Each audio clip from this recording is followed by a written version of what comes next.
சுவாமி ஆலவந்தார் அருளிச் செய்த முக்தகம். யஸ்ய பிரசாதகலயா பதிரஸ்ருணோதி பங்குஃ பிரதாவதி ஜவேன ச பக்தி மூகः அந்தஃ பிரபஸ்யதி சுதம் லபதே ச வந்த்யா தம் தேவமேவ வரதம் சரணம் கதோஸ்மி. சுவாமி ஆலவந்தார் பெருமாள் கோவிலுக்கு எழுந்தருளின காலத்திலே, காஞ்சிபுரம் சொல்லக்கூடிய பெருமாள் கோவிலுக்கு எழுந்தருளின காலத்திலே, யாதவ பிரகாசர் பக்கலிலே வேதாந்தம் அதிகரித்து கொண்டிருந்தார் உடையவர். விரைவில் சித்தாந்த பிரவர்த்தகராக ஆக வேண்டும் என்று தேவப்பெருமானுடைய திருவடிகளிலே சுவாமி ஆலவந்தார் இந்த ஸ்லோகத்தை சேவித்து பிரபத்தி பண்ணினார். அப்பொழுது அவதரித்த ஸ்லோகம் இந்த முக்தகம். ராமானுஜர் மிக விரைவில்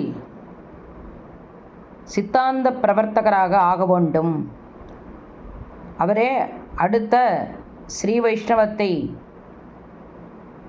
வளர்க்கும் ஒரு அதிகாரியாக அந்த சிம்மாசனத்திலே எழுந்தருள பண்ண வேண்டும் என்பது சுவாமி ஆலவந்தாருடைய எண்ணம். ஆதலால் காஞ்சி தேவப்பெருமாளிடத்திலே அவர் பிரபத்தி பண்ணின ஸ்லோகம். யஸ்ய பிரசாதகலயா பதிரஸ்ருணோதி, எந்த தேவப்பெருமாளுடைய அனுக்கிரகத்தினாலே செவிடனும் செவி பெறுவானோ, முடவனும் விரைந்து ஓடுவானோ, ஊமையும் பேசவல்லவனாவானோ, குருடனும் காணப்பெறுவானோ, மலடியும் மக்கள் பெறுவாளோ, இப்படிப்பட்ட அனுக்கிரகம் செய்யக்கூடிய பேரருளாள பெருமாளே நான் தஞ்சமாக பற்றுகின்றேன்.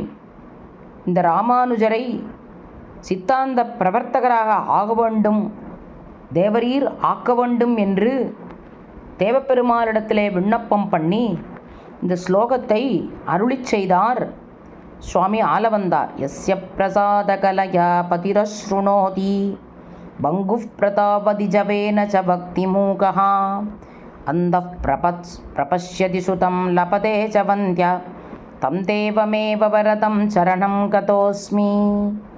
யஸ்ய பிரசாதகலயா பதிரஸ்ருணோதி பங்குஃ பிரதாபதி ஜவேன ச பக்தி மூகः அந்தஃ பிரபஸ்யதி சுதம் லபதே ச வந்த்யா தம் தேவமேவ வரதம் சரணம் கதோஸ்மி.